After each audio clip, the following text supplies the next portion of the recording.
He played like prime Billy Slater. Reece Walsh's Ashes debut was insane. Beneath the soaring crown of Wembley Stadium, where the echoes of legends linger like mist over the Thames, can a 23-year-old fullback channel the ghost of Billy Slater and etch his own name into the eternal green and gold? October 25th, 2025. London's autumn dusk painted the Colosseum in hues of amber and steel, as the Rugby League Ashes, slumbering for 22 winters, awakened in a blaze of renewal, drawing 60,000 fans to the largest gathering the code had ever known on foreign soil, their breaths a collective prayer beneath the floodlit sky.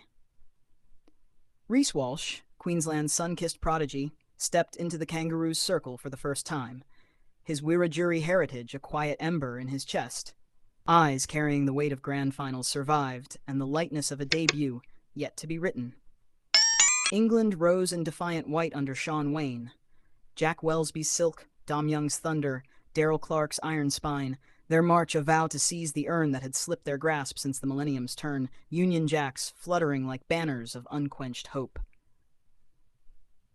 The opening exchanges crackled like dry lightning, England's forwards grinding like millstones on ancient grain, Australia's line holding as eucalyptus and iron, the crowd a living symphony, rising and falling in waves that crashed against the rafters, the night poised for the first note of revelation. Then, the 21st minute. A loose English pass drifted like a misfired arrow. Walsh, sentinel of the rearguard, claimed it mid-stride, igniting a 65-meter comet trail that danced through despairing limbs, diving untouched in a flourish of Slater-esque velocity. Cleary's conversion whispered 6-0 and tilted the soul of the stadium toward destiny. The Wembley roar fractured, English voices catching like thorns in raw throats, Australian pockets erupting into a tidal surge that rolled through the tears. Walsh rose, mud-flecked, to point skyward in communion with ancestors, and perhaps with the spirit of Billy, who had once carved similar paths. Halftime lingered at 8-0, a deceptive interlude. Yet the second stanza brought the crescendo. In the 70th minute, another errant pass hung in the balance. Walsh twisted midair to intercept, then carved 35 meters of audacious arc, evading flailing shadows to ground the ball. Cleary's boot swelled the lead to 26-0, the crowd's final exhale a collective surrender to an heir apparent unveiled. But the Slater parallel wore humility's cloak. In the 60th, as Mikey Lewis broke clear toward salvation, Walsh launched horizontally from the ether, wrapping the runner in denial's embrace, saving certain points with a dive that echoed Billy's desperation in 2008. The roar inverted from English hope to Australian ecstasy. That save, raw, instinctive, selfless, left England's attackers slumped in the turf's cold kiss, their captain's eyes reflecting the quiet ache of a dream deferred, while Walsh's teammates enveloped him in gratitude's circle. The moment a vow that prime is not inherited but earned in every heartbeat. The whistle sealed 26-6. Clark's late try a solitary ember in the gathering dark. The field emptied under retreating floodlights as jerseys were swapped in the ancient rite of respect, the record crowd filing out in a murmur woven of disbelief and quiet reverence for a debut that felt like destiny's echo. In the digital dawn, Walsh's Slater-like symphony blazed across horizons. The 65-meter bolt, the 35-meter scorcher, the saving dive, each looping in eternal replay, amassing 35 million views by sunrise.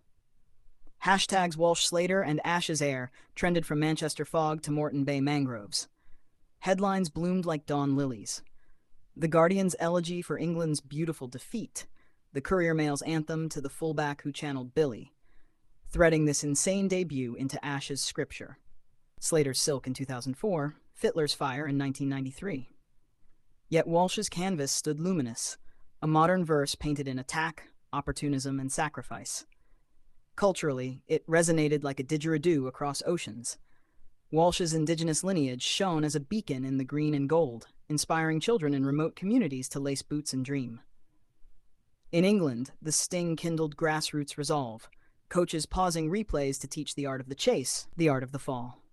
Fan echoes wove the aftermath's richest tapestry, English grandmothers humming Sweet Caroline through tears, Australian barbecues crackling with toasts to Our Reece, Our Billy. The match's ripple seeded academies where youth from council flats to cattle stations mimicked the swerve. a quiet rebellion of hope against the scoreboard's decree. What does this prime-like performance unveil of the human soul's hidden architecture? In Walsh's intercepts, we behold the poetry of preparedness meeting chance. In his save, the nobility of selflessness, moments that transcend victory to mirror life's delicate equations, where one player's fire becomes a nation's hearth. It speaks to sportsmanship's unspoken covenant, Australia's dominance delivered with bowed heads post-whistle, England's pursuit unbroken in graceful fall. A tableau reminding us that rivalry's deepest beauty lies in the mutual forge, where triumph tempers and defeat refines. Reflecting deeper, the debut illuminates legacy's patient loom, how Walsh, forged in Brisbane's crucible of setbacks and comebacks, channels not just Slater's shadow but his own light, teaching that prime is not a peak, but a path walked with humility and heart. In life's broader amphitheater, it whispers of redemption's quiet rhythm, England's nightmare not a grave but a greenhouse, where seeds of introspection sprout toward future dawns.